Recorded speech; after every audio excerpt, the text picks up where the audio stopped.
안녕하세요. 미국 주부입니다. 오늘 영상은 드롭시핑을 하시는 분들 중에서 조심해야 하는 몇 가지를 얘기를 해보려고 해요. 드롭시핑뿐만 아니라 리셀링을 하시는 분들도 포함이 될 것 같은데요. 다른 플랫폼들도 좀 비슷해요. 특히 아마존과 엣지에서도 팔지 말아야 할 몇 가지가 있는데 특히 브랜드 이름을 조심해야 합니다. 아마존은 이미 파시고 싶으신 브랜드 이름을 리스트 작성을 하실 때 집어넣으면 팔지 못한다고 워닝이 뜨기도 해요. 하지만 이베이나 엣지, 월마트 플랫폼은 미리 뭔가가 뜨질 않아요. 아마존도 100% 워닝이 뜨는 것이 아니라서 이것도 좀 애매하긴 한데 될 수 있으면 브랜드 이름이 있는 제품을 팔지 않는 것이 좋습니다. 제가 말씀드리는 브랜드 제품이란 거는 조금 이제 모든 사람이 알만한 브랜드 제품을 얘기를 하는 거고요. 아무리 오래된 셀러라고 해도 그 플랫폼을 이용을 한 셀러라고 해도 이것도 계속 걸리고 쌓이게 되면 셀러 어카운트에 문제가 생길 수도 있으니까요.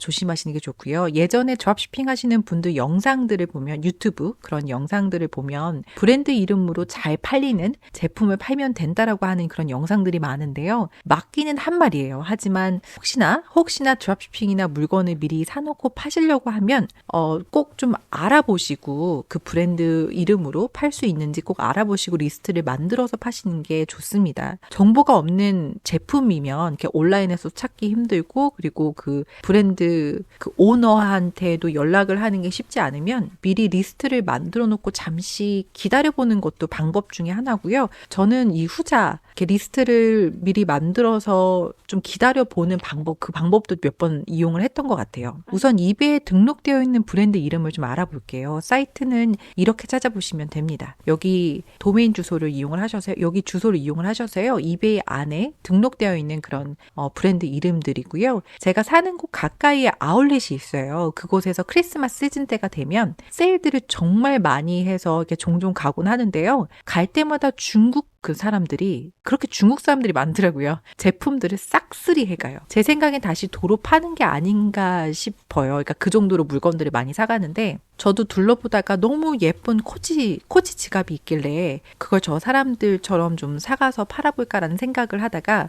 온라인에서 한번 찾아봤어요. 그러니까 찾아보니까 잘못 팔았다가 큰일 나겠다 싶더라고요. 이베이에서 보인 것처럼 코치라는 키워드로 리스트를 만들 수도 없을 뿐더러 개인 사이트에 올려서 팔다가 변호사한테 연락이 올 수도 있기 때문에 괜히 코치를 팔 수 있는 리셀러 라이센스도 없는데 긁어 부스럼을 만들 필요는 없으니까 전 편안하게 그냥 안 파는 걸로 결심을 했었습니다. 하지만 가끔 코스코에서 파는 물건 중에 이베이나 아마존 같은 플랫폼에 브랜드 이름이 등록되어 있지 않는 제품들이 있어요. 예전에 그런 걸 찾아서 이베이하고 아마존에 팔곤 했었는데요. 솔직히 정말 잘 팔리더라고요. 나중에 제품이 없어서 못 팔 정도로 그렇게 팔았던 적이 있는데요. 제가 팔았던 제품은 가방이었어요.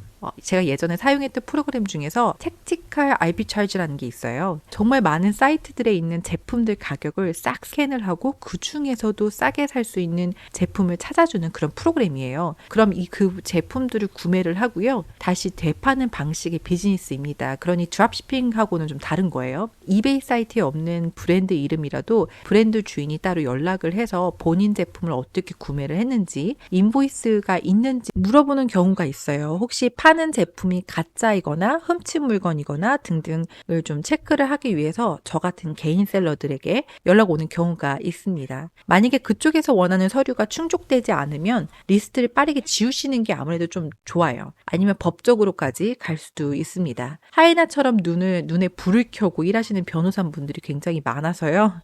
될 수 있으면 그런 거는 좀 피하시는 게 좋고요. 전 몇 년 전에 월마트에서 아마존으로 드롭시핑을 할 때가 있었어요. 그때 프로그램을 이용을 했었는데 그 프로그램은 모든 게 자동화돼서 리스트도 올려주고요. 아마존에 리스트도 올려주고 1분에 한 번씩 리스트 가격을 체크를 해서 알아서 업데이트가 돼요. 그때는 아마존을 시작한 지 별로 되지 않아서 못 모르고 그런 프로그램을 써서 드롭시핑을 하곤 했었는데 아마존이 정책이 계속 바뀌면서 드롭시핑하는 셀러 어카운트들 마구잡이로 잡아서 지워지기 시작하면서 전 빨리 그 프로그램을 쓰지 않고 다른 방법으로 드롭시핑하는 방법을 찾기 시작을 했었어요. 그때 계속해서 그 프로그램을 사용했던 유저들은 나중에 어카운트가 정지가 되고 난리가 났었고요. 그 프로그램은 갑자기 사라지고 다시 비슷하게 다른 이름으로 만들고 또 사라지고 또 만들고 오늘 보니까 또 다른 이름으로 프로그램을 만들어 놨더라고요. 포기를 모르는 사람들인 것 같아요.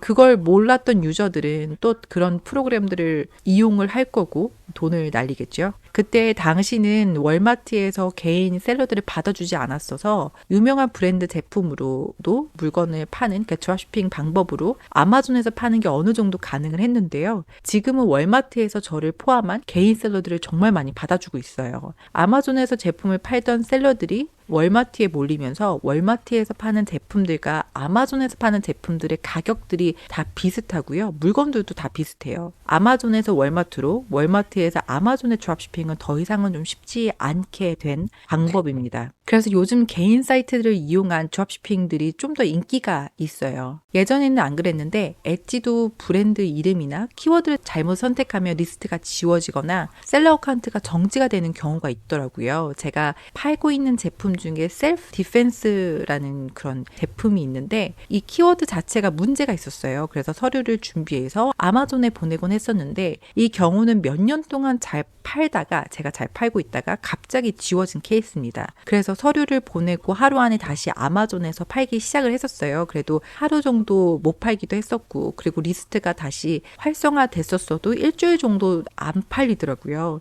이베이와 월마트에서는 아직까지는 문제는 없는데요. 그 똑같은 키워드로 엣지는 이 키워드를 딱 잡아내더라고요. 내가 하루에 몇만 개를 팔아서 같이 윈윈하는 제품인 경우도 예외는 아니고요. 무조건 이 플랫폼에서 마음에 들지 않는 쓰여서는 안 되는 브랜드 이름이라든가 키워드들이 올라가게 되면 엣지하고 아마존에서는 싹 지워지는 그런 경우가 많습니다. 지금 엣지를 이용하시는 분들 중에서 왜 이렇게 세일이 만들어지지 않을까라고 걱정하시는 분들이 굉장히 많으세요. 근데 저도 마찬가지입니다. 아마존하고 월마트에서만 좀 세일이 만들어지고 있고요. 다른 플랫폼은 그리 세일이 만들어지지 않고 있어요. 지금은 이제 마더스데이가 오기 때문에 그런 제품들이 좀 더 많이 팔리고 있고요. 저도 뷰티 쪽이나 좀 웃긴 좀 희한한 그런 선물들을 위한 제품들만 좀 팔리고 있어요. 제가 항상 영상에서도 그렇고 저에게 따로 유료로 결제하셔서 컨설팅 들으시는 분들에게도 말씀을 드리지만 온라인 비즈니스는 광고를 많이 돌리지 않는 이상은 세일이 빨리 만들어지지 않아요. 서서히 세일이 만들어지기 때문에 그만큼 오랫동안 좀 인내심이 필요한 작업입니다. 간혹가다 정말 대박 제품을 찾을 때도 있어요. 근데 그런 경우는 정말 많지 않기 때문에 지금 당장 팔리지 않는다고 해서 초조해하시지 마시고요. 꾸준히 공부도 해보시고 리스트 업데이트도 하시는 걸 추천합니다. 오늘 영상은 여기까지입니다. 둘째가 태어난 지 이제 2달 정도 됐어요. 그래서 제가 앞으로 메고 일하는 시간들이 많아서 유료 컨설팅을 할 수 있을까 싶었는데 그래도 이렇게 저렇게 요령이 좀 생기더라고요. 혹시 저에게 개인적으로 전화통화나 채팅으로 30분 혹은 1시간으로 대화가 필요하신 분들은 밑에 링크를 클릭하시면 정보가 나오니까 체크를 해보시는 것도 좋고요. 따로 강의를 물어보시는 분들이 있는데 온라인에서의 일들은 너무 광범위해요. 어떤 분들은 개인 사이트를 만드는 것이 부담이 되시기도 하고 복잡한 건 힘들어 하실 수도 있고 그리고 어떤 분은 기본적인 것이 아닌 다른 정보가 필요하실 수도 있어서 그래서 각 개인에 맞춰서 알려드리는 게 효율적이라고 생각을 하고 있어요. 이런 경우는 유료 서비스를 이용을 하셔서 일주일에 1번 혹은 2번 저랑 온라인에서 만나서 대화하면서 시작해 보실 수도 있으니까 필요하신 분들은 연락을 따로 주시면 좋을 것 같습니다. 오늘 영상에서도 조금이나마 도움이 되셨길 바랍니다. 시청해 주셔서 감사합니다.